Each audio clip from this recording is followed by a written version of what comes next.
Hello everybody and welcome back to my channel. My name is Laura and today we're doing another pick a card tarot / oracle reading, and this time we're asking the question, what is the honest truth about the person that is on your mind? And you can select anyone. So at this time I need you to envision them or set your intention out loud using your words like, hey universe, what is the honest truth about blank, whoever it may be. You know, do something to really get a concrete visual or image or intention of the person that you're asking about. And once you've done so, take a look at all three of the piles on screen and select whichever one you're feeling most drawn to. We have group number 1 with the Rainbow Moonstone. We have group number 2 with the Rose Calcite. And we have group number 3 with the heat-treated Citrine. Once you've selected your group, you can skip ahead to your reading using the timestamps, or you can watch through. I just want to clarify that you can ask about anyone. It doesn't have to be someone you're romantically involved with, but you need to keep in mind that a lot of people who watch these readings are asking about someone they're romantically involved with. So if you hear some romantic messages come through and that does not resonate with your situation, those messages are not for you. So as always, take what resonates from these readings and leave anything that doesn't. If when you're watching it, you feel like nothing is resonating, you can go back to the beginning and select another group, or there just might not be a message for you in today's reading. Keep in mind, these are group readings. You're not always going to get a 100% accurate reading, whereas other times it feels like you're getting a complete personal reading. It can feel so accurate. So just keep that in mind, okay? And while I have you here, I just want to give a big thank you to all of you watching, especially those who are subscribed. I love you so much. And if you want to support this channel, the easiest ways to do that is to hit the subscribe button, like these videos, comment beautiful positive things, or even just sharing your story, sharing these videos with your friends. Doing all of them help boost this channel and spread these videos to more people, which allows me to create more videos for you. So easiest ways there. If you would like to donate to the channel, the link to that is always in the description box, and all donations go back into the channel in the form of tarot decks, oracle decks, editing software, filming equipment, etc. It is not free making these videos. I do have to spend money, and while this channel does make a little bit of money, it's not that much, okay? So if you want to do that, go ahead. And as always, if you want a personal reading with me one-on-one, they are available at this time, and that is always on my website, spiritpsychic.org. The link to that will always be in the description box. And I also offer my intention oils there, which I handcraft per order. So if you get an intention oil, I am creating that just for you after you order. So I'm infusing it with so much intentions. I have a goddess oil, money in abundance, and third eye open oil at this time. I am looking to expand the apothecary in the upcoming weeks, so keep an eye out for that. Sign up for my email marketing from my website. I don't really send any emails there. Unless I come out with a new product, okay? So you'll get an email like maybe once or twice a year, honestly, but it will keep you updated when I decide to do stuff with my life. So go ahead and check that out. And if you want spiritual life coaching sessions with me, one-on-one, the link to that is also in the description box, spiritpsychic.org.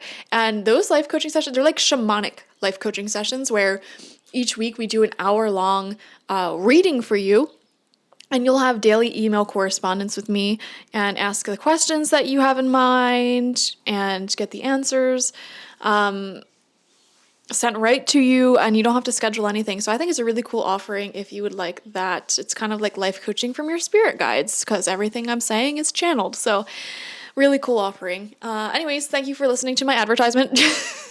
Let's begin the reading now. Hello, group number 1, and welcome. You selected the Rainbow Moonstone, and we're going to see what the honest truth is about the person on your mind. We're going to do this in a person A, person B format, as usual.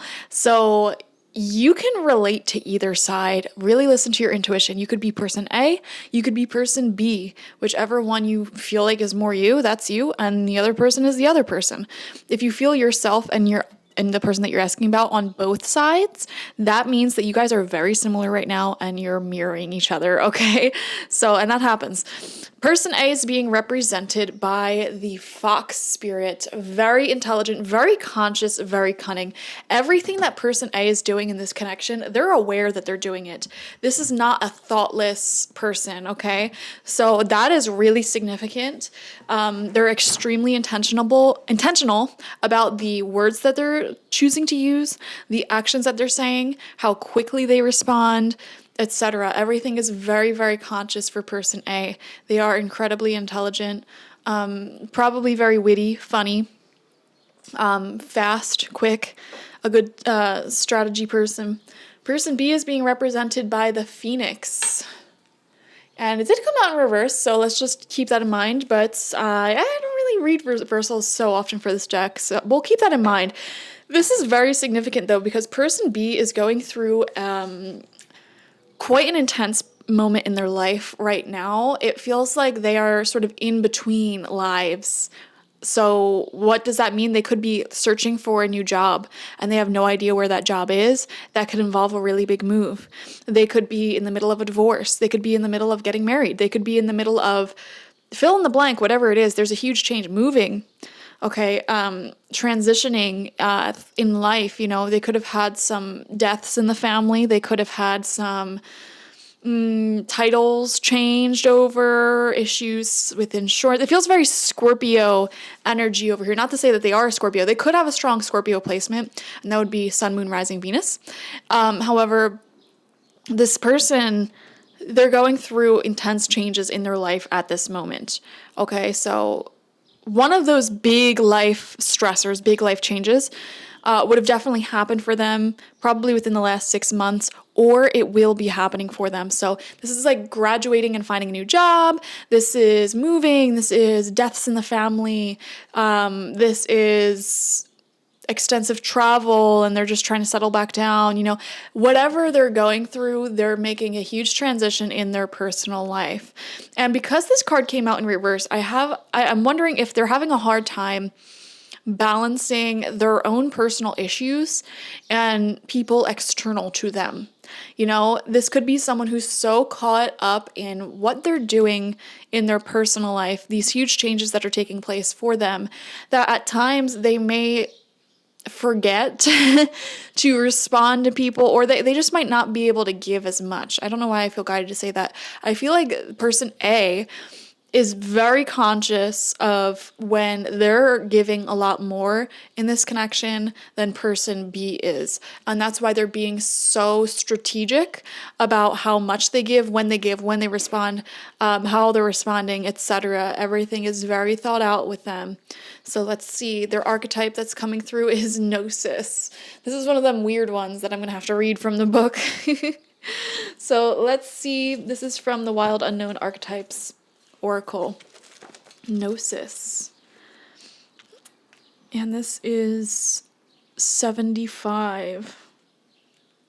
If I can find it. Or is that, did I read that right? Yeah.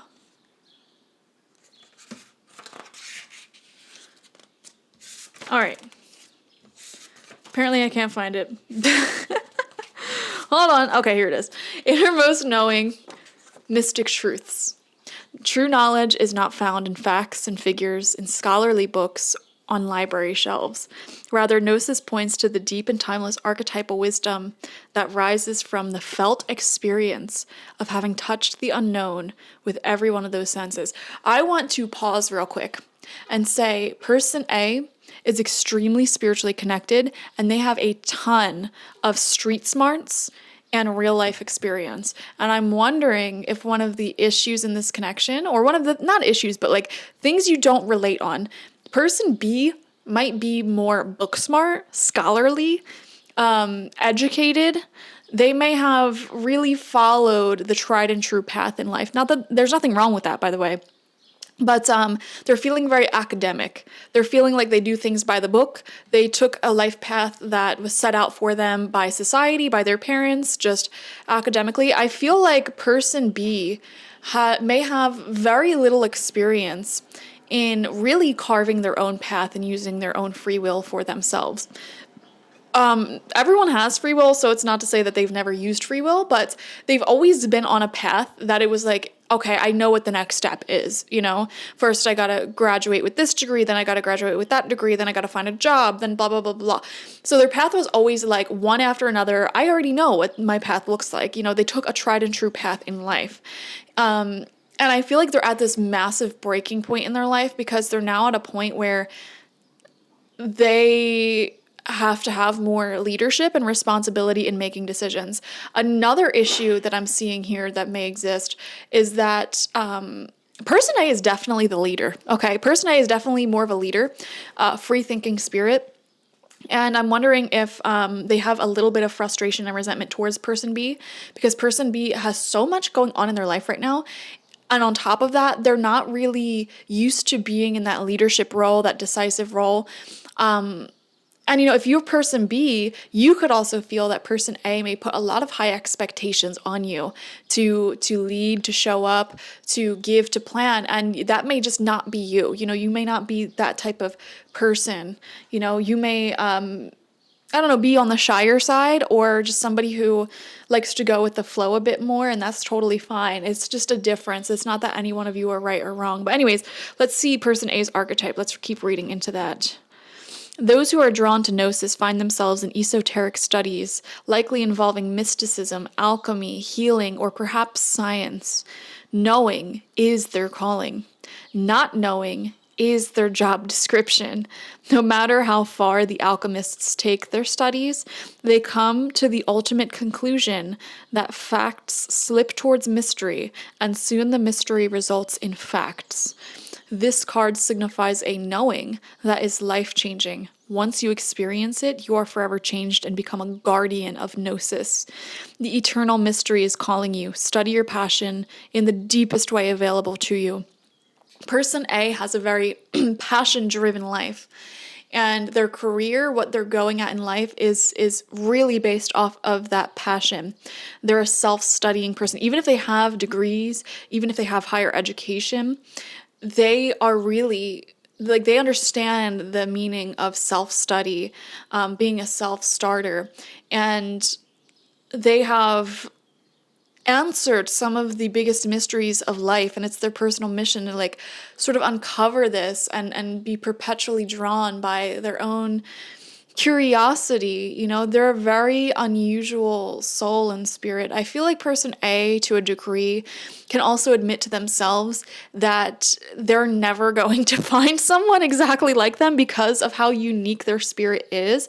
And I feel like person A has a lot of grace when it comes to differences in connections. And I feel like that's the situation here where you guys are very different, but person A at least has a lot of grace for differences because they know they're a weirdo, okay? They know they're a unique soul and spirit who has had very unique life experience, very interesting life they've lived.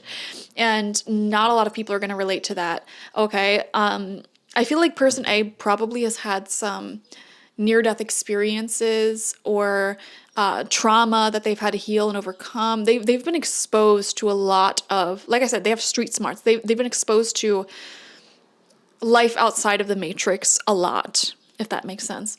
Person B's archetype that's coming out is Kairos. Wow, you both got these weird cards. Really cool, really cool. I feel like there is something that keeps drawing you back into each other in this connection. And you can't even like put your name on it because you're so different. So it doesn't make any sense. Like, why do we keep being drawn back into each other? But you are. Kairos represents mythic time, synchronicity. We have all had the experience of timelessness, of life beyond the ticking of the clock. It might be felt as time standing still, slow motion, or losing track of time on a walk or in a lovely conversation. This is known as mythic time, and it is the territory of Kairos. This card suggests there is a secondary time continuum that goes beyond any earthly clocks and schedules. Within this non-linear realm, we access divine timing. A single moment ripens with auspiciousness, and our actions change the trajectory of our whole life. Time becomes a living thing that watches over us and tells us precisely when to speak or act. When this card appears, it is all about patience and precision. No clock can guide you. Wait for the rush of inner knowing and not a moment longer. Okay, so this confirms again for me that person B is definitely in a groundbreaking place in their life right now where there's a lot of huge changes taking. Another thing that I'm seeing here is that person B is not afraid of taking the very long path. They're not in a rush to do anything. I feel like they are very slow and methodical in what they do in life, and they really sit and embrace moments fully for what they are. They live life moment to moment in this way, which is beautiful. This is a wisdom, and I'm going to be honest, if you're person A, don't be offended. This is a wisdom that person A has not learned yet in life. Okay, how to methodically, slowly enjoy and savor each and every moment for what it is, and fully grant each moment their fullest attention. Because person A feels to be a little bit more fiery in the sense that, they're just driven by creativity and curiosity. So they're on this constant road that's changing and stimulating, whereas person B can sit in timelessness and isn't in a rush. So this is yet another difference that may cause incompatibility between you two. And on a very practical day-to-day reality perspective, this could mean like person A wants to plan a date, like let's go out. And person B is like, okay, I'll just like let you know when. And then like the day goes on, the day goes on, the day goes on. It's like, oh my gosh, when? Tell me. Like person A may be a lot more like, schedule this and like let's go and like let's just get it done, let's have a fun day. Person B is like getting lost in the sauce over there in the best way possible. So yeah, it's really cool, it's really interesting. You guys are very different, but I feel this like palpable draw, like strong attachment that draws you back into each other despite these differences. So let's get more. The energy that person A is bringing into this connection is adjacent possibilities. So, I am picking up right now that person A may be looking into other options or other ways of relating. Okay, for example, if you guys aren't like together, you aren't in a relationship, person A might be like, should I really remain friends with this person? Like, should I devote time and effort like elsewhere? Because they're very conscious about person B's, ability to get lost in moments. And I'm going to be completely honest here.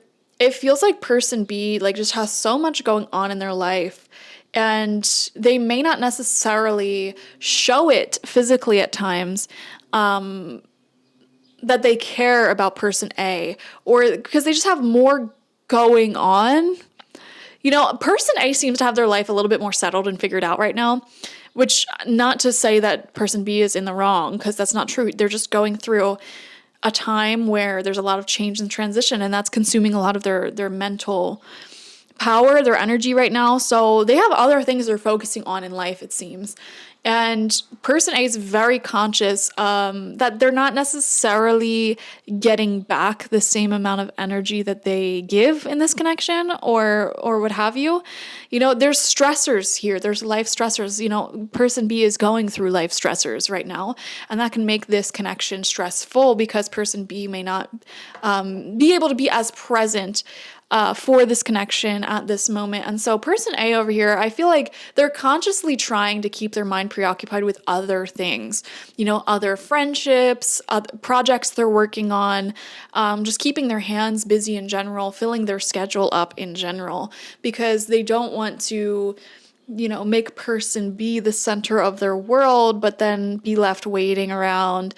Person A hates the energy of waiting, okay? And I feel like person B oftentimes doesn't realize that they put other people into this energy of waiting because they're focusing on their own thing, and like they don't see anything wrong with that. There's nothing wrong with that.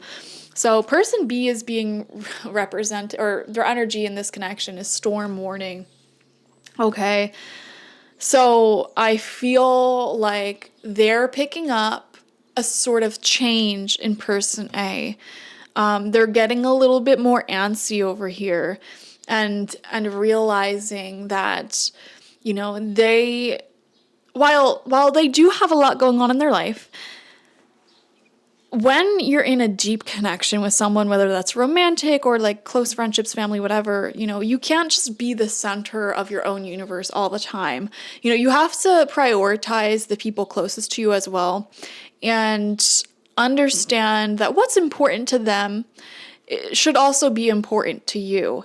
There is an intuitive nudge, a psychic nudge that person B is picking up on, that person A may be looking elsewhere. They may be getting their happiness and fulfillment elsewhere. Now, there's so many different people watching this reading, and there's so many different circumstances coming up. I'm picking up on some of your circumstances. Like, this could be like a little bit more darker, where person A may be, having a wandering eye in a committed relationship, and person B is picking up on that psychically. Most of the people watching, it's not that deep, it's not that serious, it's not dark. This could be a situationship, this could even be exes, this could be friendships, whatever, and person B is just picking up on the fact that person A is spending more time with other friends, doing other things because they have all this time. And you can't necessarily, person B has been acting like they can't meet every single one of person A's needs, which is fine. That's normal. There's nobody on this planet that can meet 100% of our wants and needs. That's just a fact. But there's this little intuitive nudge building up in person B, regardless of your situation, that is saying, this connection might be in trouble. There might be more on person A's mind than I realize. So yeah, I feel like their intuition is bubbling up and saying something may be awry here. Okay. And if I don't sort of put more time, energy, and attention into this, I'm not sure what's going to happen. So let's get some tarot. What is the truth of this connection? The truth, the honest truth of the person on your mind. And I didn't really think about how I'm going to do this, so I'm just going to shuffle up the cards. And what if we get some tarot cards for each person here? The honest truth about them, their honest truth when it comes to this connection. Yeah, let's get 6 cards for each person. That's what I'm feeling. Moon is coming out for person A. All right, they don't know. Yeah, I definitely feel strongly that person A, here's the thing, it's like person A does not view this as a casual connection at all. Okay, so because they're not there's just something off about this connection. They're not getting a certain need met here. And so they're sort of thinking about where is this going to head in the future? They're very confused about where this connection is going to head in the future. Okay, they're in the dark a little bit. They feel a little in the dark when it comes to person B, because they're oftentimes just feeling like they have to guess around when it comes to person B's emotions. If you're person B, I want to ask you, are you sharing all of your emotions and feelings? If there's a desire that you have in this relationship, a want that you have in this relationship, or if something bothers you about this relationship, do you express that, or do you keep that to yourself and try to work through it? Because if it's the latter, you really need to express that, And it might be at the point now where person A, it's just so long, they feel like person B has not been expressing their wants, their needs, or things that are bothering them in this connection, that they just no longer feel comfortable doing the same either. And person A may start to mirror person B in that regard. So that's very fascinating. And in the meantime, they're connecting with friendships and working on projects, doing things that actually are more emotionally available for them. That's very fascinating. Because they don't want to be in the dark. They want to know exactly how someone feels, what they want, what they need, what's bothering them. And they want to be in a connection where they can do the same. Or they want to be focused on things where they can do the same. We have the Page of Cups. Honest truth. Person A has very deep feelings for person B. I don't even think that's, something that is a secret. That's just what it is. So actually, you know what? I'm going to just pile these up here. And then we'll read into, I don't know. How do I want to organize this? Okay, you know what? We'll just get rid of it all. do some tarot. There we go. All right, person A, what is the honest truth about them? They definitely have feelings. I think they definitely, if you're separated, would be open to reconciliation. We have the Hermit in reverse. Yeah, they want to see person B more. They want person B to be there for them. They want to be a part of person B's life a bit more. They're feeling a little bit like left out of person B's life for whatever reason. Maybe person B has other friends that they don't really like merge those two together. They don't merge person A in with their friends, with their family, their projects or whatever, or they like just don't want to talk about their career, their life. You know, person B has a lot going on. We're going to unpack them in a second. But the truth about person A is that their feelings are deep. They'd totally be open to a deeper connection with person B, but they feel a little bit like left out emotionally from person B's life. Okay? And for that reason, you know, they may be searching for that like connection, that fulfillment elsewhere. Like person A's behavior really is just mirroring person B. Like, oh, you have other things going on that takes you away from this connection. I mean, I guess I should also have other things going on because I don't want to be that person who's like hyper focused on you and has nothing going on for myself. And then I emotionally freak out every time that you're busy, you know? So, which is healthy. Honestly, it's healthy to have other interests and friends and everything outside of your connection. I feel like there may have been a time where person A was way more emotionally open and available and giving to this connection, and they're probably starting to pull some of that energy back because it wasn't fully reciprocated. And that's not a bad thing that it wasn't reciprocated. Like I said, person B might not have been able to reciprocate it. That doesn't make them a bad person. But yeah, now person A is starting to pull back a little bit, and person B is definitely picking up on that. We have the 7 of Swords. Okay. And I just saw 2222 on the camera timer. So this is confirmation to me, especially underneath the moon card here, that for some of you, if this is like a lower vibrational relationship we're talking about, person A might be trying to find that emotional connection elsewhere. So this is a little bit of a warning for some of you if you are in a very monogamous relationship and you have an inclination that person A, if your person B is cheating, that could be the case. This is for a very small percentage of you though.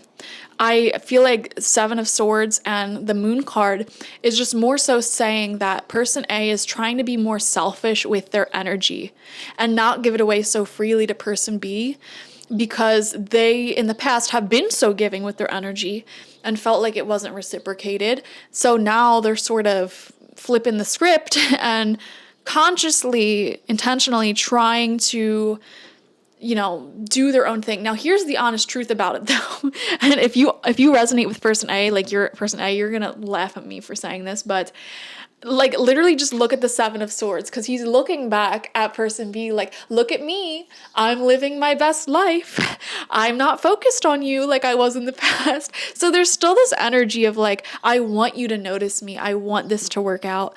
But you know, if you're busy, I'm going to be busy, I'm going to have my own life, but you're still like sort of looking over your shoulder like, but are you noticing me, not noticing you? Relatable, very funny. Anyways, 2 of Cups in reverse. Oh, okay. Yeah. Right next to that 7 of Swords, right underneath the Page of Cups. Yeah. Yeah. Again, confirmation for some of you if you have inclination that person A is not faithful, not committed. But here's the thing. I'm not, I hate giving messages to like that to a small group of people, because like, I don't want everyone now to get like scared that person A is cheating if you're in a long-term relationship, because first off, the majority of you I'm seeing are not in a long-term relationship. You could be exes, you might be like situationships, dating, crushes, weird friendship, whatever. But yeah, I mean, like, even if you are in a serious relationship, it just feels like person B has not been able to give that much to that relationship. So person A just seems to be like trying to connect with other people. This could even just be friends they're trying to connect with. You know, posting cute selfies online, working on projects, like just trying to create a fulfilling and full life for themselves. But while they're doing that, they're just like hoping that person B is noticing and picking up psychically, which they are.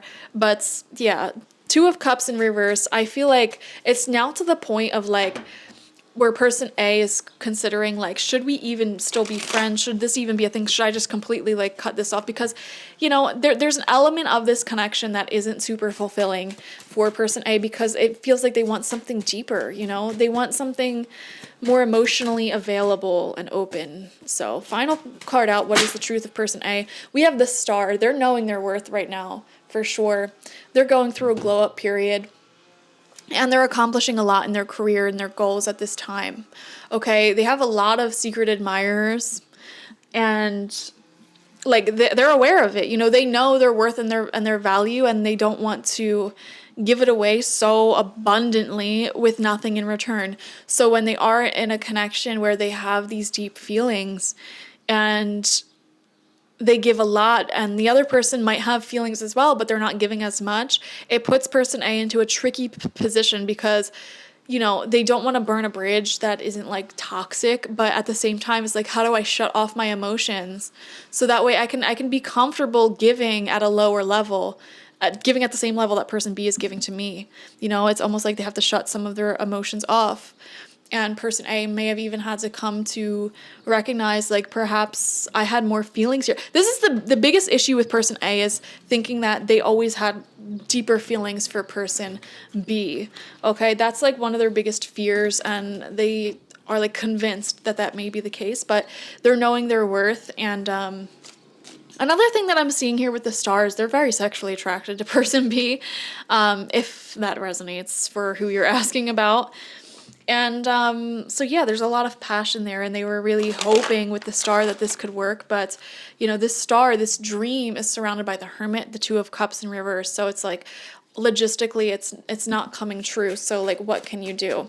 Okay, person B's truth time. We have the King of Swords in reverse. Okay, yeah, I think person B, I'm not trying to bully anyone here, but can be a little bit less communicative when it comes to their feelings.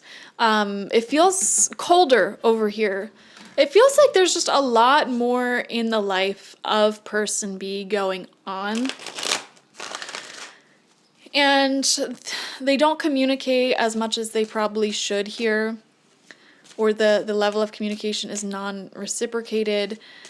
And another thing that I'm seeing, there could be an egoic attachment to being beloved, being chased. I think one of the biggest problems with person B is that they feel uncomfortable in positions of leadership and initiation.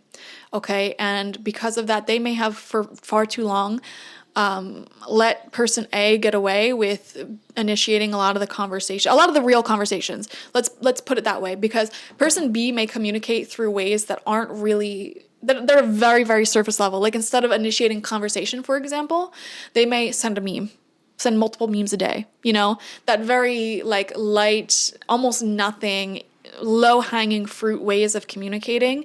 That's how they communicate. And because they communicate in that way, they're like, oh, well, I'm initiating, I'm putting in work, so I just don't understand why person A is giving off this weird energy. But they do know, you know, they do know. And I feel like the more that person A sort of sticks to their guns about not giving more than they're receiving, the more the person B is going to wake up to that fact, like, oh yeah, I've let this person really give them their whole self to me quite a bit. Yes, see justice starting to recognize, you know, how relationships need to be a give and take.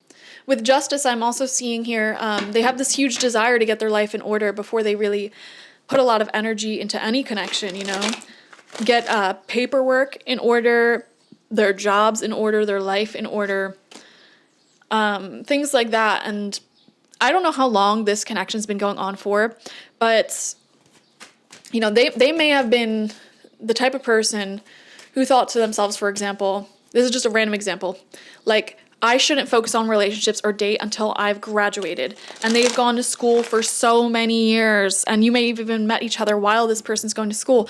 So they weren't ever really in a place of taking the relationship seriously, even though they may have had serious emotions, you know, and said serious things. Like, that was just so strongly their mindset that they didn't take it seriously. And that's a weird mindset. I don't know. People who teach their children that, I'm like, it confuses me a little bit. I'm not going to lie.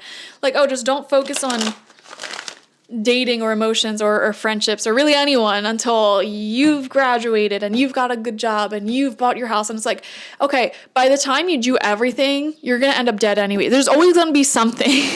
There's always going to be something that you can focus on to better your life and get your life together constantly for the rest of your life. So I don't know. And I'm not trying to judge group number B or person number B.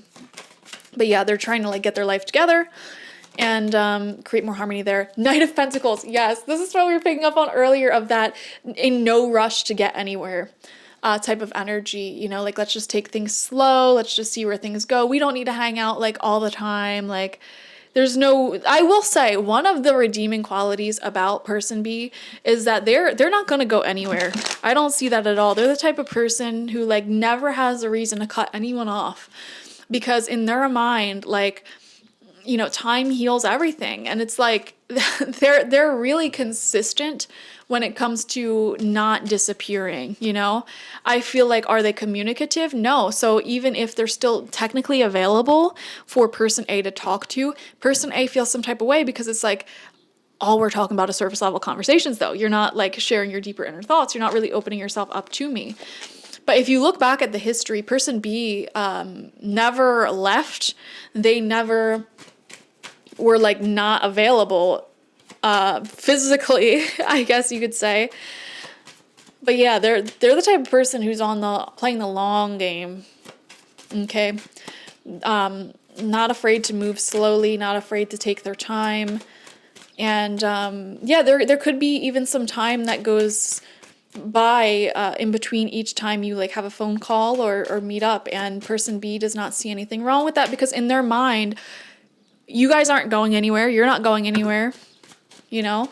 So two completely different ways of viewing this connection, I gotta say. Person A is more from the perspective of like, okay, like we should keep in touch regularly. We should open up to each other. Like all the things that go into a healthy relationship. Person B is in this mindset of, well, neither of us are going to go anywhere. So, I mean, we'll get to things when we get to them, you know, we'll talk when we talk, we'll hang out when we hang out. And that's sort of how they view it. And they're like, I have so much going on in my life right now that needs to be organized. Like, why does it matter that we're not hanging out, that we're not talking? Because it's not like either of us are going to go anywhere. And I think that can sometimes be a mistake in thinking, especially in divine masculine energy beings, where there's this misconception that this isn't going to go anywhere, so what's the rush? And it's like, you realize people have the free will to walk away at any moment.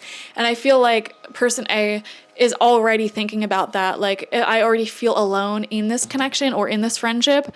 So would it be better for me to just break it off entirely so that way my emotions are not hurt here? Whereas person B is sitting here thinking like, oh, we'll be friends forever. We'll be together forever. So why does it matter if I'm extra busy at this moment? Because we'll make up for it later, you know?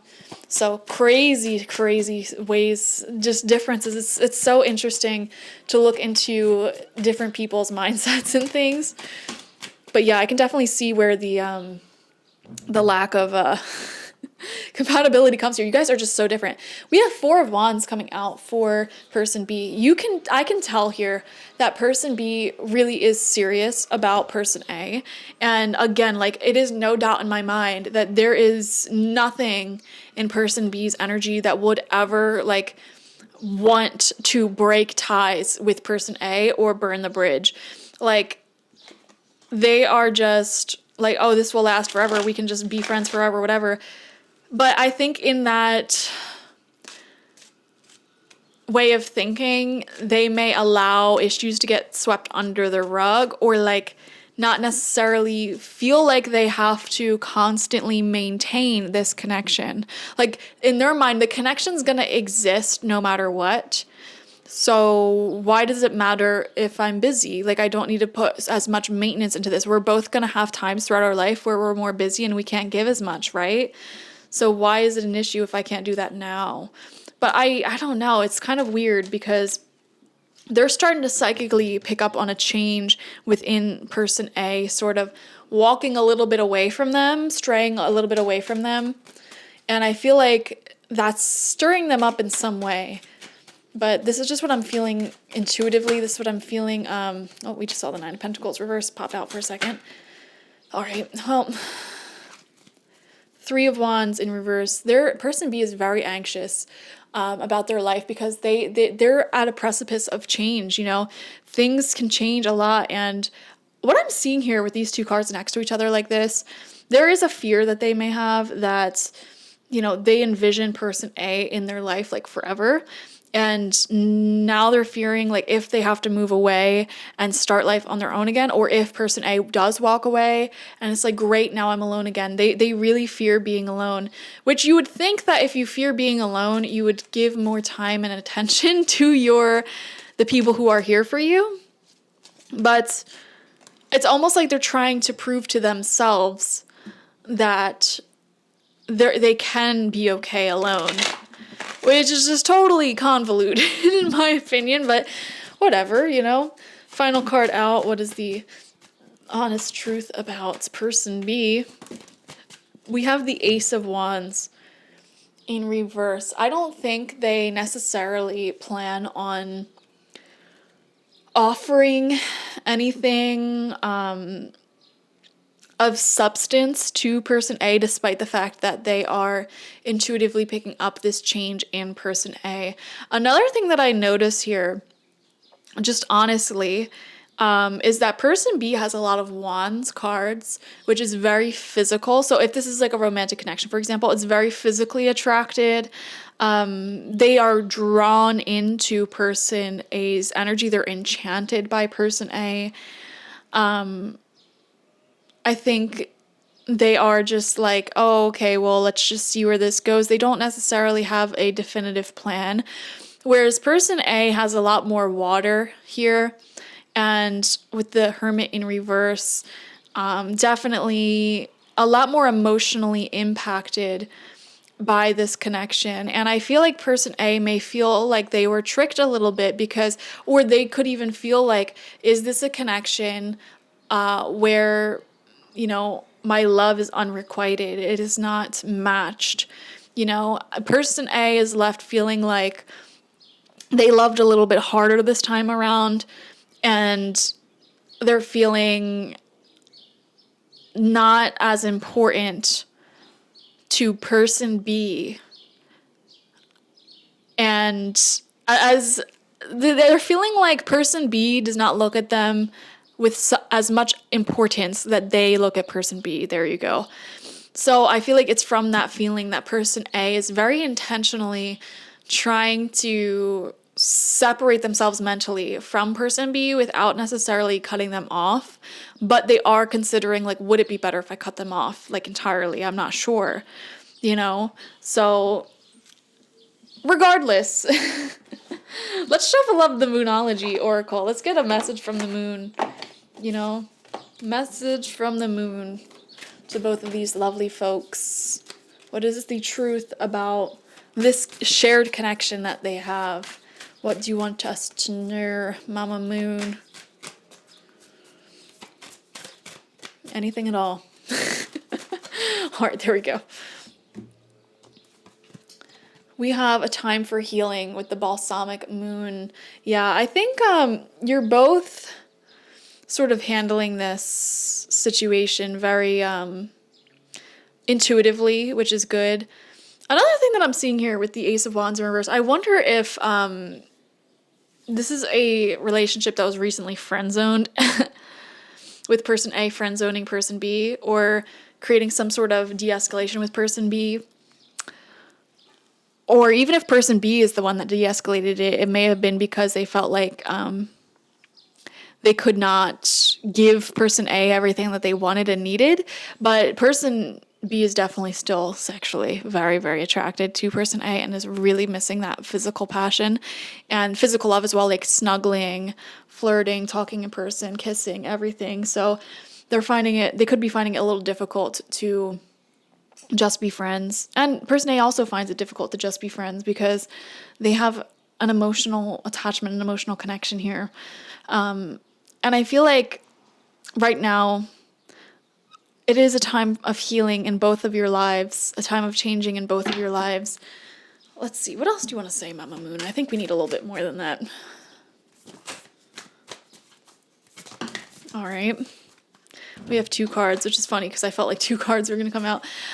Full moon in Virgo, you are good enough. Yes, you both need to recognize this. You both need to tell yourself here, like, you are good enough. And just because you're 2 people with a lot of differences, and just like weird differences, but like the strong draw towards each other, but like it's just having a hard time coming together. That doesn't mean either of you are less than, And then we have void of course moon, nothing will come of the situation. Yeah, I don't think this energy that you're both currently feeling is really going to change, to be honest. I don't. I feel like there's just too many differences here, incompatibilities here. Neither of you are bad people. It's just you need different things. Okay? So that's the main messages I'm getting. And I don't know. Should we leave it there, guys? Should I pull more cards? What do you think? I never plan these things. Group number 1, I always experiment on. I don't know if I want to pull from the romance angels because a lot of you might not necessarily be asking about romance. But yeah, you know what? F it, we'll do it. If you're not asking about romance, I don't know what to tell you. You can keep watching, I guess. But romance angels, what would you like to tell everyone who selected group 1 about this connection here? What is the truth of this connection? Soulmate. Yes, this is your soulmate. I feel that too. I feel like this was a lovely person you connected with for quite a bit. And there was so much beauty in this connection with each other. You guys are definitely soulmates. That's fine. But here's the thing. Sometimes soulmates are they go different places in life, and they're pulled in 2 different directions, and that's fine. It happens. That's what I'm getting though. Like I was saying, this doesn't feel karmic because you're both good people. It's just that you're different. You're experiencing differences. We have calling in your soulmate. This is confirmation. Yeah, you're calling in at this time. You're attracting a different soulmate. Yes, your prayers, affirmations, and visualizations help bring you together. That's what I'm feeling. Yeah. And I think if this connection, if you really wanted this to survive, I think only person B, so if you're watching and you resonate as person B, you're the one who has the power to pull this soulmate connection back together right now. And to do that, you would have to give a little bit more to this connection in terms of communication, in terms of being open and honest about what you want, what you fear in this connection, etc. And simply saying, like, I desire this. I want this. I want to make this work. I think person B is the one who holds the power to do that at this time, because person A already tried. They're already open to it. But person B was the one that seemed a little bit distracted or busy, or just doing other things, keeping parts of their life separate from person A. So person B, if you want this to work with this person, you can invite person A into other areas of your life, to hang out with your friends, or talk more about your career, or have them meet your family, etc. Like, you would be very successful in doing that if that's what you want to do. All right. Any other advice, romance angels? And if you're person A, this calling in your soulmate card shows that the universe is bringing you another soulmate because you have an open heart already. You're available already. And yeah, you deserve the love that you're willing to give in this moment. All right, anything else, romance angels, to finish off? It seems not. Okay, thank you guys for joining me. Definitely like this video, comment how it resonated down below, and subscribe if you have not already. And if you want a personal reading with me one-on-one, the link to that is always in the description box, spiritpsychic.org, along with my intention oils and spiritual life coaching sessions. I'll see you later. Bye-bye. Hello, group number 2, and welcome. You guys selected the rose calcite, and we're going to do this reading in a person A, person B format. So we'll be diving into the honest truth about the person on your mind, and that could either be person A or person B. So use your intuition to decipher which side feels more like you and which side feels more like your person that you're asking about, okay? So person A is being represented, if I can pick the card up, by the moth. And it did come out a little bit in reverse, so let's keep that in mind. But the moth shows that person A is trying their best to see the positives in this situation. They're being very optimistic, it seems. And they've gone through quite a transformation since this connection has began, for sure. Regardless of that, they're trying to see the best in person B and just keep that optimistic perspective. Person B is being represented by the hawk. So right away, I can see why you guys are drawn into each other. I had a little word stumble there. You're both giving off air energy in this connection, which shows feeling like you have great conversation, just intellectually you're at the same level. You're both very clear-minded. You're not needy for each other. You both enjoy your independence. So I understand why you're so drawn into each other, okay? Also, something that I'm kind of feeling in this dynamic is that person B thinks that person A is just adorable, okay? Like just the cutest little thing that they must protect at all costs, all right? And person A is just someone who, I don't want to say they're naive, because they probably were naive at some point in their life, but they are just such a bubble of positive energy and like just cute, adorable. Person B is definitely someone who gives off strong masculine energy. It doesn't have to be man, woman, I don't care what your gender is, just masculine energy in general, of like just wanting to be protective and serving person A for sure, and leading this in a good direction. I feel like person A is someone who just has a bunch of cutesy little things going on in their life, like little hobbies, like, oh, I love these little plants of mine, and look, there's a little puppy there. Like, I can't describe it. It's like there's just so much. And I just saw 2, 3, 4 on the timer, so confirmation. Person A is adorable.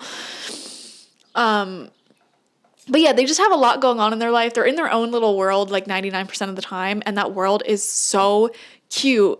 And they're a free-thinking soul, free-thinking spirit. Person B really, really respects and admires that within person A. And then person A really, really respects and admires person B because they're so driven, they're so strong, capable. Like, you both admire each other, which I think is so healthy and really cool. And then on top of that, you're like 2 peas in a pod, both having air energy, both having your own wings, your own freedom. All right, so person A, their archetype is coming out as the Venom. Let's read about this. I like this booklet so much, so let's just dive into it. All right, 6 to 3, maybe a significant number. Also known as the poison, the curse, and the toxin. Much to our dismay, the venom is always lurking in the shadows in one form or another. Its toxic presence may be found in our relationships, thoughts, speech, or environment. Thankfully, the cycle of purification and detoxification comes so naturally that it is built into our every exhale. We breathe out carbon dioxide, and the plants return it to us as oxygen. Archetypal venom is rarely remedied as easily, however, and it can come in potent forms and quantities that are deeply damaging to us and to the world. When the venom card appears, there is a harmful substance in our psychic realm that must be identified. I want to pause and say person A may have been having nightmares recently. Random message just appeared, but perhaps your words have a sting of poison about them. Perhaps a relationship is slowly draining your reserves. Acknowledgement is the first step. Change is the second. The remedy will reveal itself in time, and with it, forgiveness. Wow. Okay. So clearly there's a lot more here than meets the eye. Person A definitely has some things they need to heal from and protect themselves from. We literally see a moth going from the shadows to the light. So person A is definitely at a time in their life of deep ascension.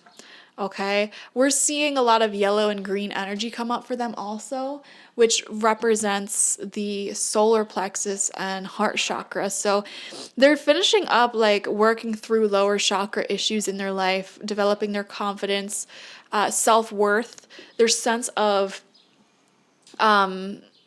self-worth. And they could be working on things that may get in the way of the health of this relationship. For example, like money issues, health issues, self-esteem issues, anything like that, trauma that targets their sense of security, which leads them to have this fear of abandonment. Anything like that that attacks the lower chakras, person B or person A is working through at this time. And the more they work through this, the more they ascend, the healthier their relationships become.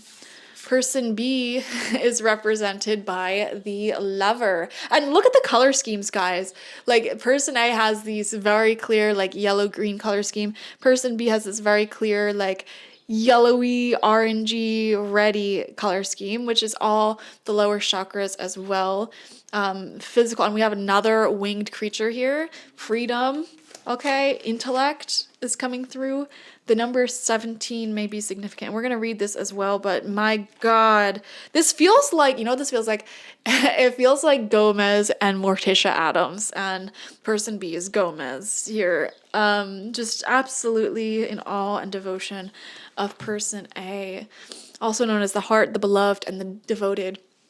Pulsing through the heart of the Lover is gratitude. The Lover appreciates and experiences the world through the senses, reveling in beauty, song, art, music, sense, and sensuality. This energy awakens at the tip of our tongue when we taste the sweetness of honey, kiss a lover, or speak gentle words to a child. The Lover lingers in foreplay, aroused not by getting there, but by the slow merging of self and other. This energy is usually experienced for short periods of time, as in order to feel it, we must be fully present and awake, with no expectations or rules about what should be. Rather, the Lover is in awe of what the world presents, reveling in the glorious details, grateful to savor every last drop of life's offerings. Okay. Whew. Person B is hot and heavy for person A. And I love this reading so far, to be honest with you, but let's see. There's something lingering under the surface here, but this is really great so far. Really in alignment. I am loving this connection. Person A has rest and rejuvenation coming out, which does not shock me at all. They're in a very divine feminine space in life where they have a lot to reflect on. You know, this reminds me a lot of a certain situation from my past where I was in this connection, right? And the person I was with had their life together a lot more financially than me. You know, they had good money, they had a lot of privileges growing up to grow them into someone with a very strong and stable financial foundation early on in life. And for me, I had the exact opposite. And we both connected. We were so similar. And this person gave me the safe space to essentially heal for a few years without having to worry about bills or anything. We had this agreement that was so beautiful where they kind of took care of everything financially and I took care of things emotionally and mentally. I loved cleaning and creating a beautiful space. and cooking and everything. Like kind of like 50s housewife, but not toxic. Like that was our agreement. We did an equal amount of work though at the end of the day. Like, yes, they worked hard paying for everything and I worked hard to create a home out of it, but we equally worked and it equally benefited both of us. We had like the healthiest relationship in the world because of it. And in those couple of years, not having to worry about that really gave me space to heal from a lot of toxicity from my past. And that's what I'm seeing in your connection here, where you're giving each other space to heal and grow within each other. Like, absolutely. So person A feels like they could be younger than person B. They don't have to be, though. I am getting this sense, though, that person B is a little bit further ahead in life, in terms of like what they have, like maybe money-wise or career-wise, etc. Person B is also flying away from this darkness. So it's important to recognize that you guys have been through a very similar journey and may have experienced similar forms of toxicity in the past. Okay. The only difference I'm seeing here is that person B, they're already flying like in the light, whereas person A is still in the process of getting there. And that doesn't mean that you guys aren't compatible or this isn't going to work or whatever. You're just at different points in your healing journey. And that may even just be because you guys are different ages. Because like I said, a lot of you, person B is literally older. And that happens. You know, you literally had more time to develop yourself. And even regardless of the age though, I think this is great, and because you've been through similar journeys, person B totally empathizes with person A anyways, and is very supportive of their healing journey. And while at times some of that darkness may creep back within the both of you and affect this connection, you both are extremely conscious of your healing journeys, and your healing journeys are aligned and moving perpendicular to each other. So you're moving and growing together, which is amazing. It's not to say that your relationship has no issues ever. It's that you're becoming better people together. And there's still quite a long way to go. Here's the thing that I'm seeing though, weirdly enough, is that person A, there's something about their energy where it's like, I have a feeling when they finally get out of this and they're fully in the light, just like person B, I just have this weird feeling that they can go even further somehow because they have this inherent magic about them. So this could be like their income, for example, has no ceiling, or like their person A even knows what I'm talking about. If you guys are watching and you resonate as person A, you know what I'm talking about. Like, you just know there's something within yourself, like so much potential. Like, if I had money, I would be like so powerful. Like, I would, like, how do I even put it? It's like the thing that's holding you back. You know how insanely powerful, beautiful, like incredible you would be if you had that thing. And the fact that that is improving now, like, you're going to be unstoppable.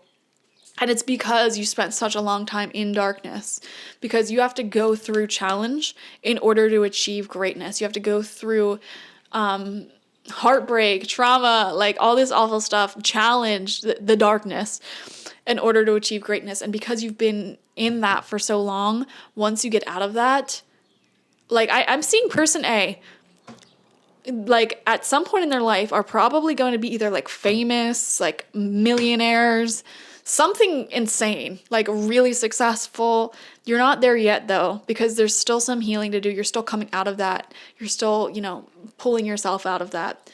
Okay. Not to say that person B isn't great, because they are. They're literally represented by the hawk.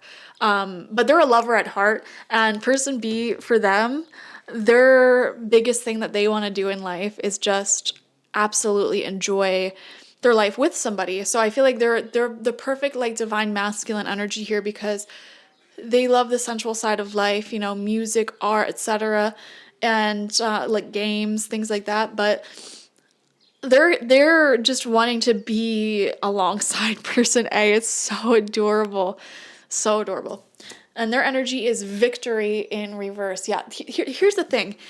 I feel like the shadow elements that you're both going through here, you're both acknowledging like once this is over, we're gonna be like a power couple. We're gonna be unstoppable. Okay, so it could be money issues. It's like, for example, you have the perfect relationship, but one of you might be broke or both of you might be broke. It's like if we just once we resolve this one issue, we are literally gonna be the best couple on the planet. That's the type of energy I'm getting. Okay, so keep working at it, whatever it is for both of you. Okay, because I also feel like person B here, the hawk person, has their own goals. Like they have not achieved, they're not quite where they want to be at in life either.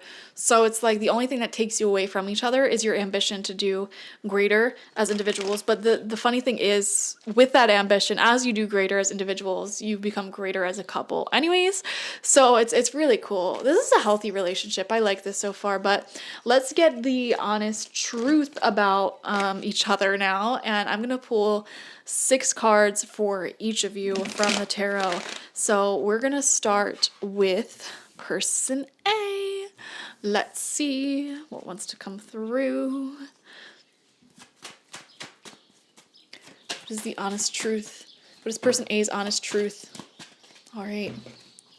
Okay, 3 cards came out. We have 2 aces in reverse on either side of the High Priestess in reverse. Wow.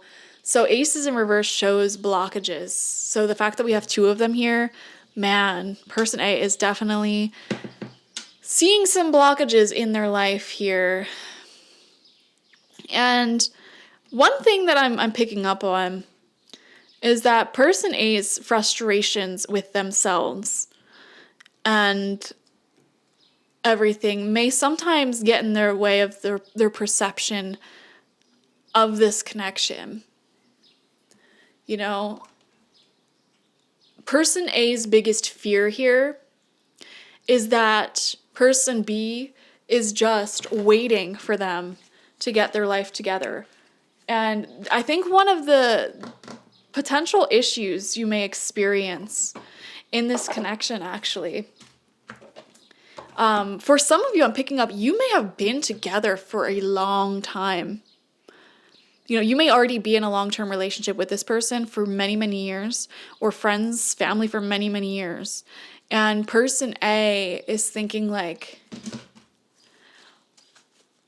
is person B just like waiting to fully commit to me until I've, I'm perfect in life? This could be a situation where person A might be waiting for person B to propose, and it may have been many, many years.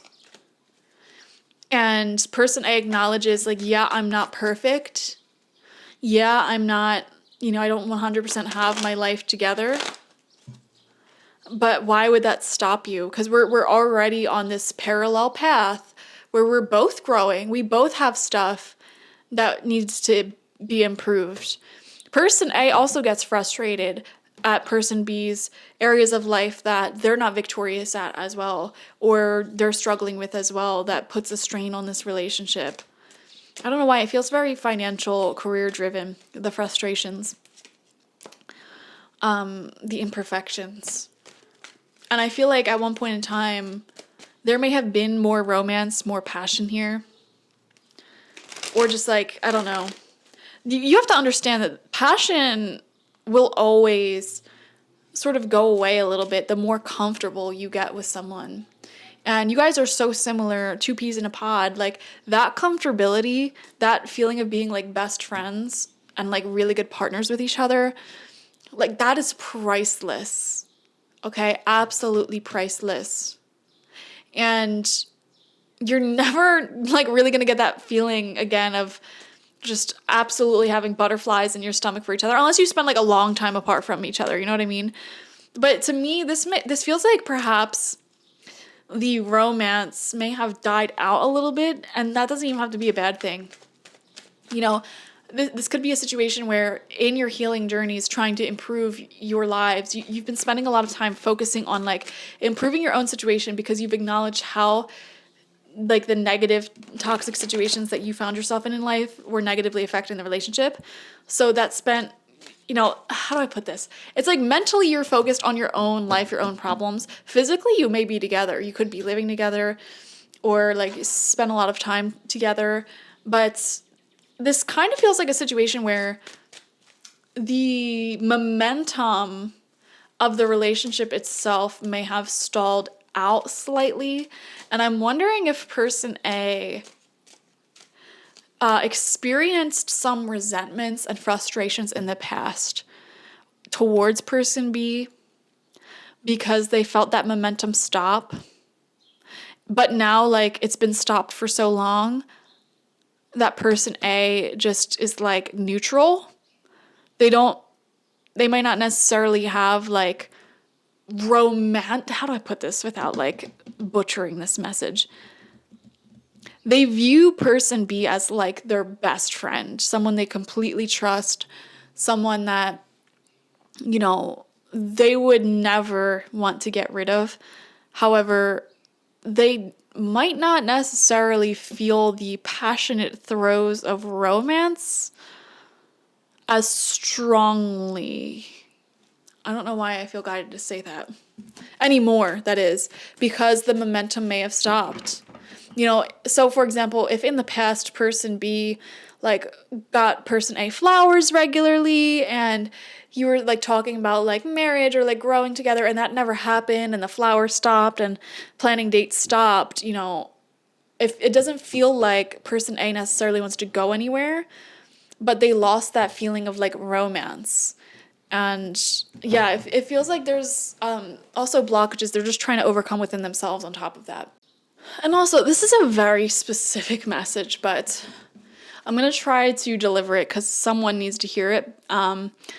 Person A may feel like even though they're not as like having their life put together yet as person B, they may not be as far along in life as person B, they are aware that their potential is a lot greater than person B's. And I don't mean that in a bad way. It's like they're either their earning potential, their potential for success, whatever. They have set up a path for themselves that may be taking a longer time to grow into, but like once it's going, and they can achieve a very large amount. And I feel this fear in person A's mind where they're afraid, like, once I get to that high level of success, person B is going to want to ascend and continue going. And that is going to turn person A off because it's like, why didn't you want me when I was struggling? Like, why did you wait for me to be the breadwinner? Why did you wait for me to whatever? Like, they don't want that to happen. And, you know, honestly, like, I don't think that person B would be in the wrong for thinking that. But that is, I understand person A's feelings totally with that. But let's see what else comes out for person A. Okay, a card flipped over. Knight of Cups in reverse. Very fascinating. Yeah. Again, confirming like totally comfortable with each other, but that honeymoon energy isn't there anymore. Person A may be the type of person to chase that honeymoon energy. Whether it's through other people, whether it is through new projects, constantly stimulating themselves, sort of fluttering about life and going on to the next thing and the next thing and the next thing. And I think one thing that person A needs to work on is finishing projects. And again, like there's a need here to sustain the honeymoon period of things. Learn how to sustain that passionate energy and keep it going, keep the flames alive. Page of Swords, brand new beginnings, new communication, new exciting things going on in their life. Feels like person A has like either new friends or new projects they're working on that keeps their mind invigorated and active. They love talking to person B here. But yeah, there's something about this reading that I feel like I'm not seeing in person A, especially with the High Priestess in reverse. And I'm keeping in the back of my mind that this Venom card came out for person A. But it's like, for example, if I was doing this reading and I was not listening to my intuition at all, I was just reading the definition of each card, this would not be a good reading. Like person A's energy, like to me, Knight of Cups reversed, Eight of Cups reversed, Ace of Swords reversed. This is someone who like isn't going to last beyond the honeymoon stage when things get boring, when things get dull. And they may be the type of person who constantly needs to chase like the next thing and chase that honeymoon high and then have it burn out and then have to chase it again and again and again. Like, and maybe person A is coming from that energy. But I don't know. I'm not picking up on that intuitively, but maybe that's their past. This is a really confusing reading. But I'm also getting you guys are so compatible. Oh, that came out weird. 3 of Pentacles in reverse. It feels like you guys are partners, but I'm wondering if person A does not 100% feel like equal partners though, or they don't feel appreciated completely for what they bring to the table. They may do a lot, but they don't. This is complicated, guys. I'm having such a hard time picking up on person A's energy. They must have a lot of like energetic barriers. Okay, if you're person A and you're watching this, can you set the intention to let me in? To let me read into your situation? Okay, thank you. We'll come back to this. Let's read into person B now and their energy. What's going on in this connection? Maybe this will give us some more clarity. Okay. Person B. I'm wondering if person B has a lot more power. The power dynamic here might be uneven, and that does happen in age gap relationships, for example, where the older person, has more under their name, more money, things that they own, and the younger person might not necessarily have that. Or this could even be like one person here, person B, had more privilege, so they were able to overcome and achieve more in life at a quicker rate than person A. And I'm wondering if person A, like, they don't necessarily feel jealous of that. They're happy that person B is successful and thriving, but they may be wondering, like, maybe building a little bit of resentment, like you're just watching me suffer, you're watching me struggle and not ascending with me. Like, I don't know, this is a strange message. Person B's energy is the Sun and the Page of Cups as the first 2 cards. So right off the bat, like totally, utterly in love with person A, even though person A may be going through their own healing, their own issues and resolving it. Person A is walking away from toxicity in their life, walking away from people who did not treat them right, walking away from people who, had this energy with them where they couldn't go beyond the honeymoon phase. Person A really appreciates the fact that person B feels like just a best friend who's never going to give up on them. And person B is big time in love over here. I mean, look at these cards. Person B might also want a baby or children or be thinking about that a lot more. Okay, I said that and then the Empress came out in reverse, so maybe not. Scratch that, maybe not. Maybe so. But person B sees the Empress in person A. They see the potential in person A. And they know that person A has quite the future ahead of them. And they want to offer, wow, okay, this is making sense. They want to offer a deeper commitment, deeper love, or like the next phase of this relationship once person A has healed and sort of grown a bit, like gotten their life together a little bit more. But that's exactly what person A's fear is, that you're only going to do that once I grow. You're only going to do that once I reach a certain level of successful or money or fame or fortune. Whereas I feel like in person B's mind, it's not like that. It is just that they want to make sure that this relationship has stability moving forward before they make a huge life commitment. This is a tough situation. I see things from both of your perspective, so I can't necessarily say one of you are in the wrong or one of you are in the right. I will definitely say if this is, for example, a heteronormative relationship where person B is the man and person A is the woman and you both want to get married, but person B is dragging their feet and like you guys have been together for many, many years, I can see how, like, I would say to person B, like, you need to, it's hard.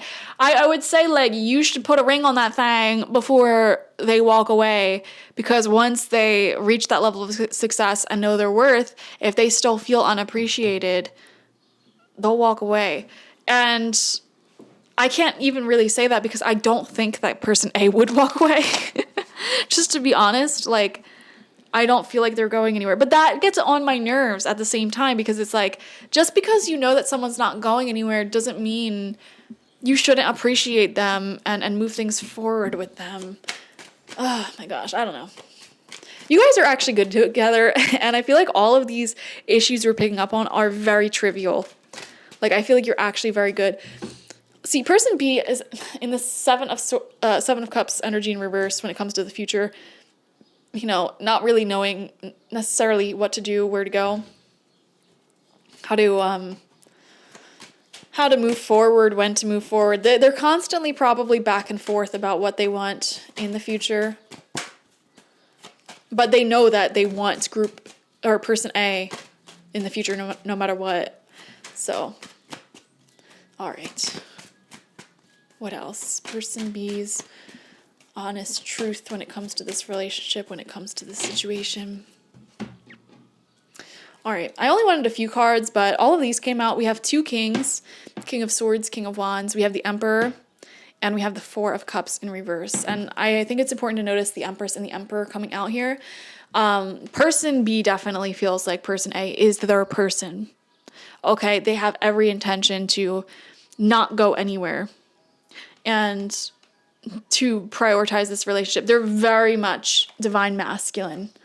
Person B is, for sure, like, in their divine masculine energy, and like having their life organized and structured and like being on top of things, etc. And they're hoping that person A can get to a place where they're like that as well. It feels like person B is waiting for their Empress. Person B is waiting for their person A to do whatever they got to do in life, you know, to better themselves. You know, person A may be going through school. They may be working to grow business. They're doing something here to get on their own feet, moving. And they want to see their person A, their Empress, do that before they propose. I don't know why. I feel like this has a lot to do with getting engaged. Or before they move in with you, or move in together, before they, you know, take the next step in this relationship. They just want to make sure that person A can catch up to where they're at, so they can have a fair, balanced, and equal relationship as Empress and Emperor. So I actually think that's cool. You know, I can see how this could be annoying for person A. Like, if you're looking at it from the perspective of, we've been together for 10 years and you haven't proposed and like blah, blah, blah. I get that. And person A, I just want to say, if you don't want to stay here, you do not need to stay here. But I will say that person B definitely loves you, definitely views you as an equal partner and all of that. They're just sort of like, you're going to hate me for saying this, like waiting for you to get your life together the way that they had to get their life together, you know, because they want to be on an equal playing field as you. And person B is looking at it from the perspective of, we can recapture that romance and the fire between us when we are both on a solid foundation. Because right now, it may be a little bit unbalanced, the dynamic, where person B is absolutely protecting and creating safe space for person A to heal, to grow, etc.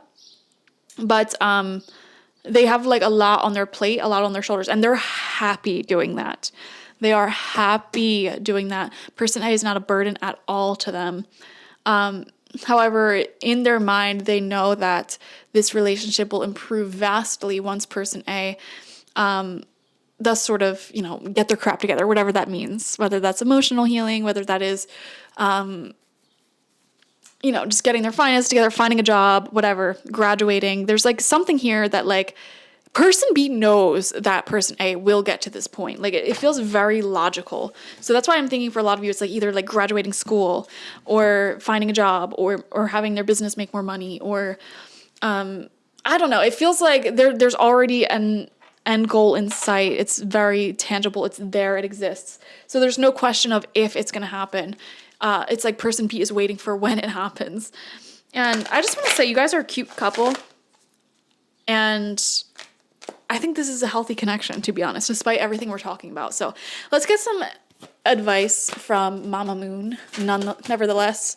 Okay, a card came out and fell right on the floor. Oh, it fell across the room. I love that. Okay, so we have from Mama Moon, the first quarter moon, your commitment is being tested. I feel that so strongly here because it's like both of you, your commitment's being tested. Person B, because you know you're committed to person A growing and evolving with you. You trust that they will, etc. You'll meet each other at equal grounds once again. And then person A, your commitment's being tested because it's like once you reach this level of success, are you still going to be here for person B who's been providing you all of this support and blessings and safe space for you to grow in, you know? And there's no right answer to that, you know? Either of you can leave at any time and that's your choice. Like if you make that choice, you're not in the wrong, you're not guilty, that's fine, you know? So I think what this is really saying is your commitment to yourself and your self-preservation, your self-growth, and what you're wanting here is what's being tested, okay? I hope that makes sense. Anyways, let's get some final messages from the romance angels for any of you who might be in a romantic connection. We already had cards come out. Let's just read them. We have reconciliation with someone from your past is returning to your life. Okay, so this can be a reconciliation of those old feelings of passion coming back. You know, starting to prioritize each other again, starting to get into that honeymoon energy with each other again, because person A is doing what they have to like catch up in life and just, I don't know, being able to meet each other equally. And we have express your love. Go ahead and make the romantic gesture. I love that. Also, if any of you are ethically non-monogamous or even just like having other friendships or whatever, I feel like this reconciliation card can show someone from your past coming back into play as well. And yeah, I don't know. This is just random. All right. Anything else? We have forgiving and learning coming through. As you release and heal the past, you experience more love in the present moments. Exactly. That like summarizes this whole reading. And then we have wedding. This situation involves marriage, which is exactly what we were picking up on as well. A lot of you guys, the frustration here, the question here is of like, will we get married? Okay. So definitely a lot of potential. And I feel like, you know, once everything's settled in both of your lives, I feel like that's when at least person B will feel more comfortable to move forward with that. Whether or not person A will be comfortable by that point with all of that time having passed, I'm not sure, but I mean, that's for you to find out, isn't it? So I hope this reading made sense. Thank you guys for joining me. Like this video, comment how it resonated down below, and subscribe to the channel if you've not already. If you want personal reading with me one-on-one, the link to that is always in the description box, spiritpsychic.org. I also offer my intention oils there and spiritual life coaching sessions there, so check it out. Bye-bye. Hello, group number 3, and welcome. You selected the heat-treated citrine, so beautiful. And we're going to dive into what you need to know or what the hidden truth of this connection is. We're going to do this in person A, person B format. So use your intuition here. If you feel like you're person A and the person that you're asking about is person B, then go with it. And vice versa, if you really strongly feel yourself in person B's energy and your person that you're asking about is person A, go for it. Some of you may feel like you feel yourself and your person in both sides, and that just means you are so similar and heavily mirroring each other at this time. So person A is being represented by the octopus, incredibly intelligent, like magnificently intelligent person over here. Their brain is awesome, and they have no problem going into the deep waters of emotion. Okay, this is someone who's extremely flexible, intelligent, and they're in it, in this connection. They are showing up as someone who is extremely adaptable, very tolerant. They're showing up as someone who has a lot to offer, so many different facets of their personality that is intriguing, that is interesting, and they're here for it. They're not afraid to go into the shadows and unpack any shadowy energies that either of you may have. They're not afraid to go into their feelings and get really deep. Person B is being represented by the elephant. Okay, so very different. This is fire energy, extremely passionate, but equally as emotionally mature, emotionally intelligent, centered, and definitely in it for the long haul as well. So right off the bat, I love both of your spirit animals showing up like this. This could be a relationship. Person A may be a water sign, Cancer, Scorpio, Pisces. They don't have to be though. And person B may be a fire sign, Aries, Leo, Sagittarius. They don't have to be though. We are seeing those elements though, which is emotion and passion, which is like the best elements you can have in a connection. All right, so person A, their archetype that's coming out is the Starborn. Oh my gosh. Person A is not like a human. I swear. Like, yes, they are a human because they were born into this human body, but I don't think they've had that many lifetimes as a human. Like, they really are giving star seed energy, someone who has spent like almost like this hitchhiker of the galaxy, just with no real home, just constantly going wherever feels like home and seeing where that takes them. This is also known as the divine child, the star child, the destined. An elusive yet radiant aspect of the self, the starborn archetype points to the cosmic spark of light that arrives with each being at birth. The moment the newborn crowns, whether that's vaginally or surgically, the royal stars above are said to constellate in a unique shape that maps our path in the world. The idea of destiny is controversial, yet the starborn naturally feels a sense of destination and purpose, aiming itself towards a future that is beyond the mundane. So, person A is a weirdo in the best way possible. They are someone who is extremely unique, extremely talented, and they're certainly going to make a mark on this world for sure. When this card appears, travel back to your birth story for clues and insight. What did you desire from when you were young? Practice seeing your life from a mythic point of view rather than as a series of logistics. Read the story of the three fates and envision yourself born under the stars with a unique destiny. Person A has an extremely unique destiny in this world. Okay, they're a vibrant soul, extremely trusting of the universe, aligned, intelligent, and they're here to do some pretty impactful things on this planet, and I love that. Okay, extremely unique soul, and they also bring these qualities into this relationship as well. All right, this isn't going to be a typical relationship with the normal events that unfold.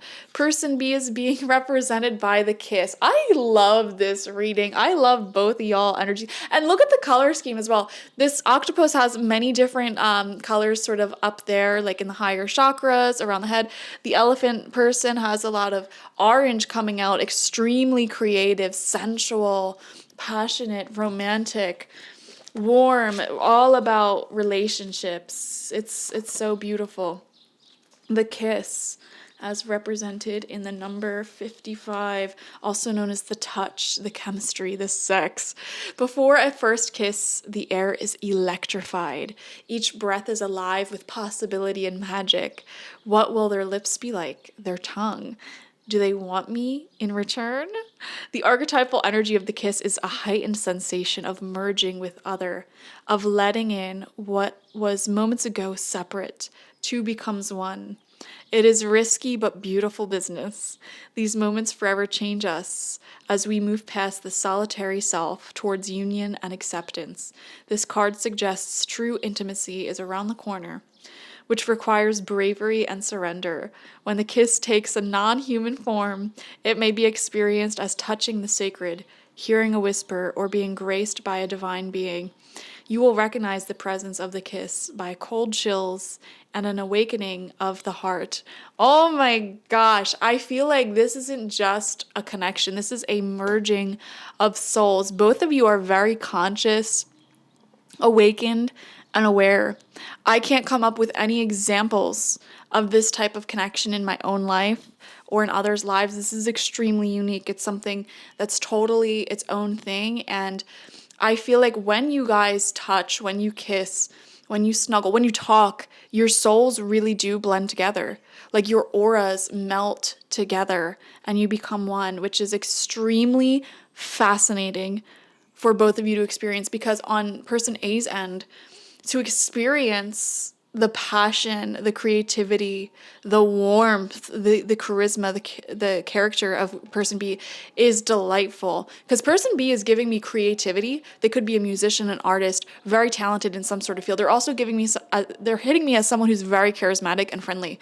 And that energy rubs off on person A, who by themselves may be more solitary and incredibly intelligent, intellectual, and spiritually connected, psychically gifted. Okay, so when these two energies meet and merge and you guys sort of blend together, person B feels so intelligent, they feel more spiritually connected, they feel like they have a purpose in life. When person B is with person A, that's like fame energy that person A carries.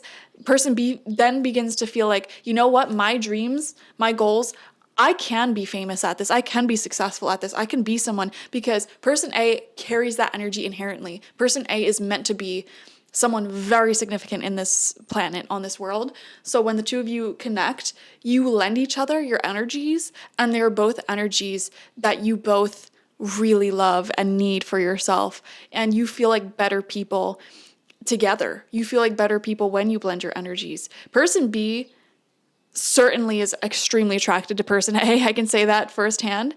And person A is just all inspired by person B. Like you guys really like each other. I like this reading. This is a good reading. Okay. There's a heavy sensual element here.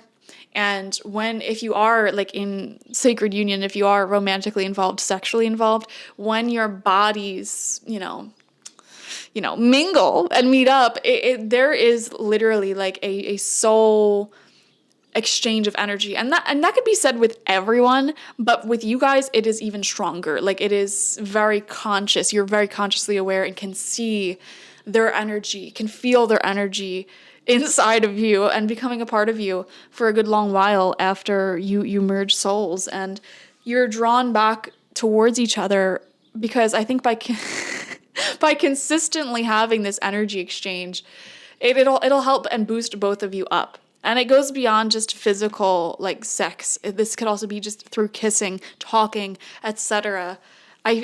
Your energies almost feel addictive to one another, but not in an unhealthy way. It's just you're better together than separate.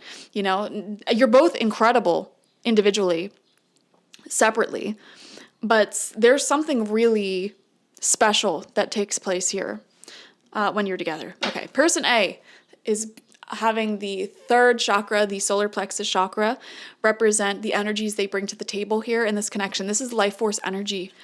This is a lot of power. They bring power to intention. Okay, person A has a strong confidence in themselves and what they're doing on this planet. They have a strong confidence in their abilities, their connections, their purpose, their path. Like they are very confident. They are so well read. And that's what builds into their confidence. When you have knowledge, when you have wisdom, that's what makes you confident. You're not heading into life not knowing anything. You know a lot. And this life force energy, this solar plexus chakra energy is really what they're bringing in this connection. Also, they're bringing a lot of just energy, period. Like highly energetic, excited, ready, coming through with all these ideas, like we could do this, we could do that. Oh my God, we can travel to this place, we can travel there. Like there's so much possibilities when the two of us connect. It's exciting, it's fun. I feel like that's what person A is bringing. Person B, caring connections, but it's coming out in reverse. Why is this coming out in reverse? fascinating. Clearly, you have a deep connection. Clearly, there were some feelings here. I am wondering, for some of you watching, if you are separated for whatever reason at this time. That's very interesting. Or for others of you, you may not be with this person just yet.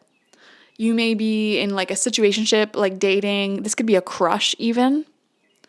And I'm seeing that the person B, the elephant person, is sort of heavily desiring this union and feeling the effects of it not being in their life. Wow, this is crazy because I'm talking a big game about how great you guys do together, and then that just like hit me like a brick wall. Like, oh, so I'm wondering if for some of you, you thought like, oh, we're so great together, and then like something hit you like a brick wall, like, oh, we can't be together, I guess, or someone may have rejected it, probably person B.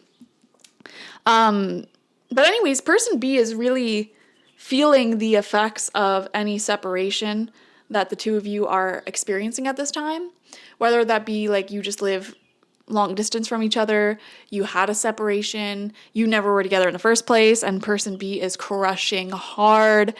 Okay, if this was a situation that you had the possibility to be together but you separated, I feel like person A is at peace with that separation, and they're just like doing their own thing, trying to really like move their own dreams along. Of course, they will never ever forget person B and the deep connection that was shared there. Like, you both will never forget each other. And there was like an otherworldly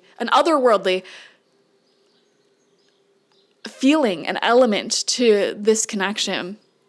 Like, it was intense. When you guys came together, psychic visions and epiphanies became so much more frequent and extreme.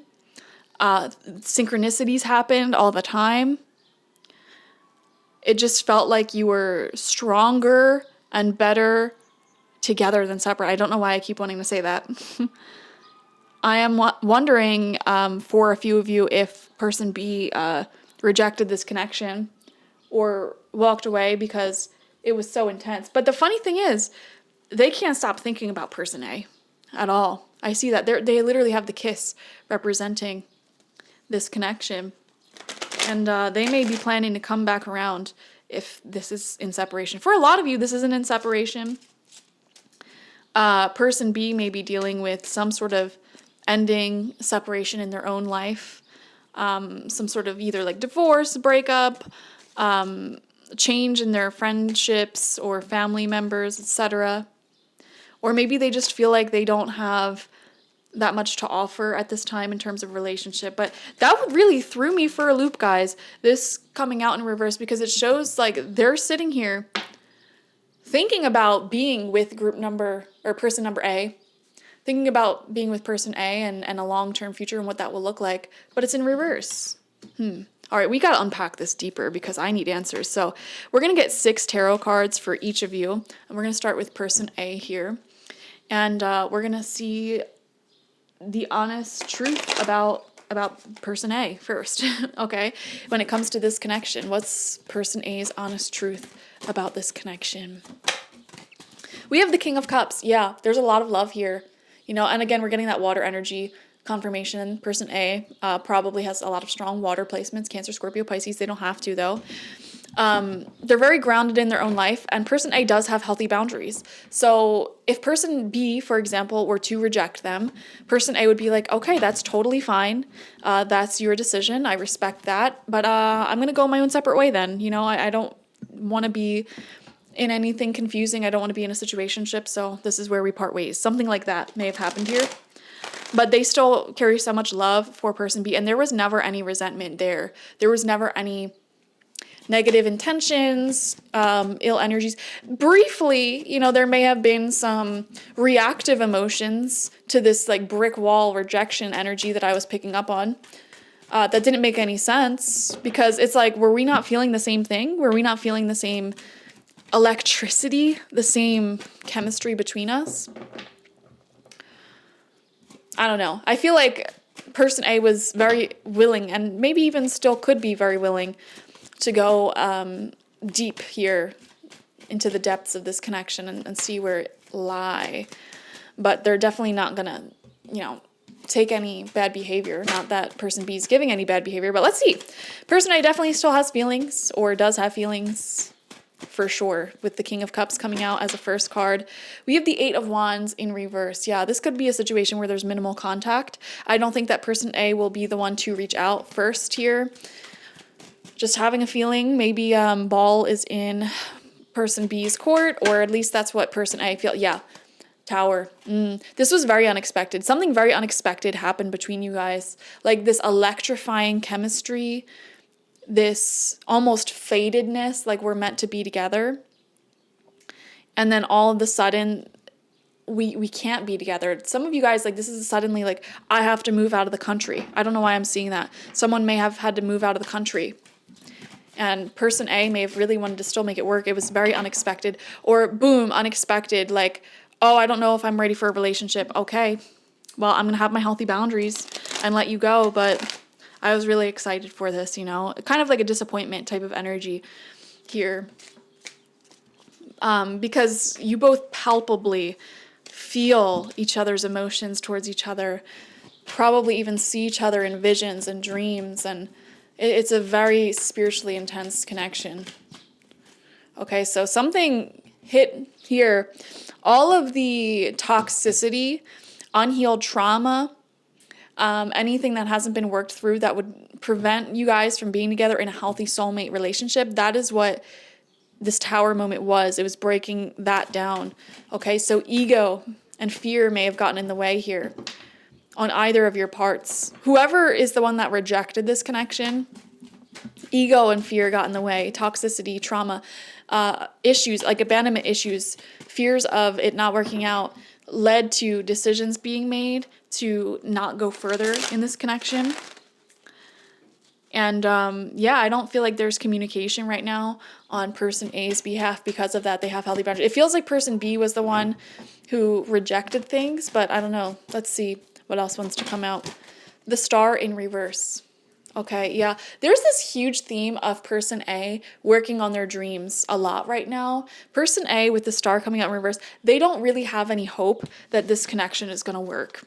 That it may not even be in their radar that this is going to work, because I don't know if you guys just haven't talked to each other in a while. Or if, for example, if you're person B and you just have a crush on person A and you never even told them, but like you guys have electrifying chemistry with each other, person A does have feelings for you. But when that flirtation, when that like you not asking them out, you not telling them their feelings, they kind of like let that kill and crush their dreams of that happening, and now they're just focusing on their own thing. You know what I mean? It's that type of energy. They're just assuming that person B does not have feelings here, even though they can psychically pick up on person B's feelings because person B is not acting on those feelings. Very fascinating. Okay.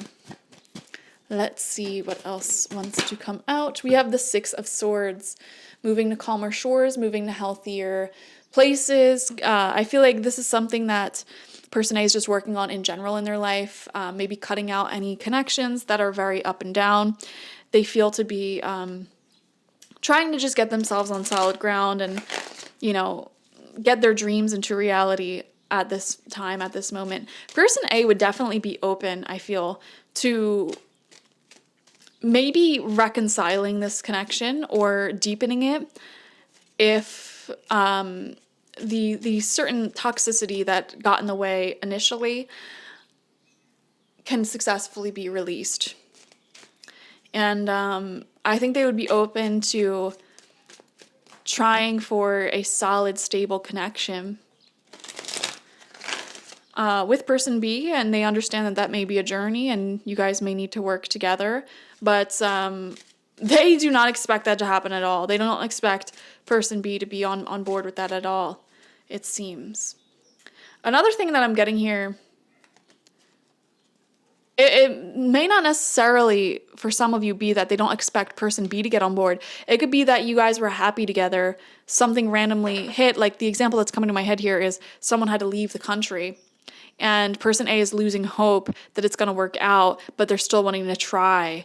They're still wanting to, move to calmer waters. Actually, with the Six of Swords, person A, if that is your example, they may even be considering moving there. They would be open to moving. If this is long distance, I think person A would be open to moving or going back and forth and making it work. I think person A is very flexible, and we saw that in the octopus when it comes to making it work. That may be something that person B is not aware of that they would need to know here, because this could be something that makes or breaks this relationship. Person A has a lot of love in their heart towards person B, and they would absolutely love to see how this connection can unfold if it was only given a chance. Two of Cups in reverse, right underneath that Tower moment. Yeah, something separated you guys, or like someone rejected this, and it really took them off guard, person A, because they really thought like, this is it. Like, this is gonna be such a beautiful connection. And it may have been small comments here and there that person A made that planted a doubt in person B's mind. Like, for example, if you're in a long distance connection, person A may have traveled to wherever person B lives and maybe even said like, oh, I can't really see myself living here. It's a really beautiful place and I could see how you love it, blah, blah, blah. So in person B's mind, that may have meant like, oh, you'll never move here. But in reality, they would totally move there. It was just like an offhand comment that like became such a big thing. So I don't know. There could be little things like that as well thrown into this connection that sort of makes it more confusing. But yeah, I feel like person A was caught very off guard by either the rejection, the lack of person B coming forward, the breakup, the separation that suddenly happened. It really caught them off guard. And they may have had, that's what I'm saying, they may have had an initial reaction to that. And I just saw 2222 on the timer. But yeah, and that 2222 proves that they're still willing to have something healthy, something mutual here. If whatever this Tower moment is, was able to resolve. So now let's read into person B, because I am very curious what's going to come out for them. Yeah, you guys, it's so weird. This is a very, very powerful connection. There's a lot of chemistry here. And I can see how if someone has blockages, like internal blockages when it comes to accepting love, it can really sabotage this relationship, even though this relationship, this connection is so intense in a really positive way. Perfect. Like chemistry, like physical chemistry is extremely intense here, but I'm also seeing spiritually, like you guys enter another plane of existence, like a higher level of consciousness when you guys are together. So I can see how if someone had some limiting beliefs about love and self-doubt, insecurities, it would really force them to self-sabotage this connection, this beautiful, intense connection. And that may have been what happened here, where like the opportunity to deepen was presented and someone may have rejected it because they still had those limiting beliefs. And through separation or just being friends or whatever the heck, through not getting intense and having that separation, it almost feels like you can't have, it was a good decision if you did not settle for like just being this weird situationship or like just friends after this intense connection. That was a good decision, because I think in pure separation, you really recognize the toxicity that like caused you guys to not be together in the first place. The limiting internal beliefs that caused you guys not to be together in the first place. So if your group, I think person A set some boundaries there of like, okay, I don't want to be in a confusing situationship, so maybe we should just separate or whatever. Some sort of boundary was made with person A where they're like, okay, if this isn't going to deepen, if this isn't going to be healthy, then I don't want confusion. I'm choosing peace. Okay, I'll keep focusing on my dreams and my goals in peace. Because person A's already been there and done that when it comes to toxic connections and may have done some healing around that.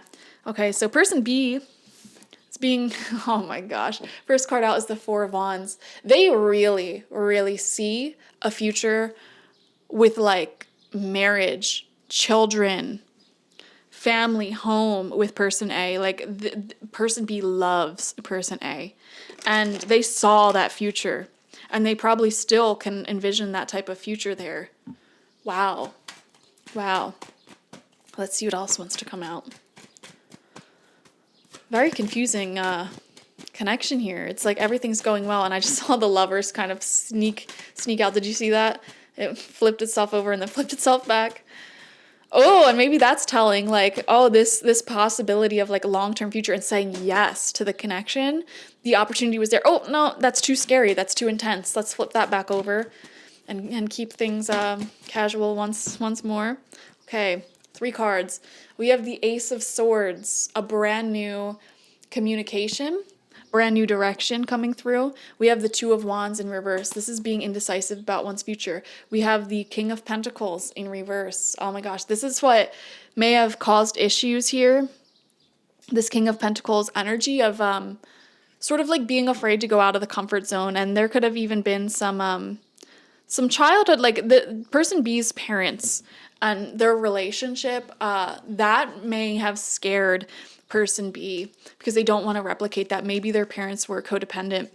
Maybe their parents didn't have a healthy relationship. And, you know, when they really, really love person A and the energy they bring to the table, and when feelings started to intensify, they may have gotten a little bit scared of like, this feels so self-sabotagey.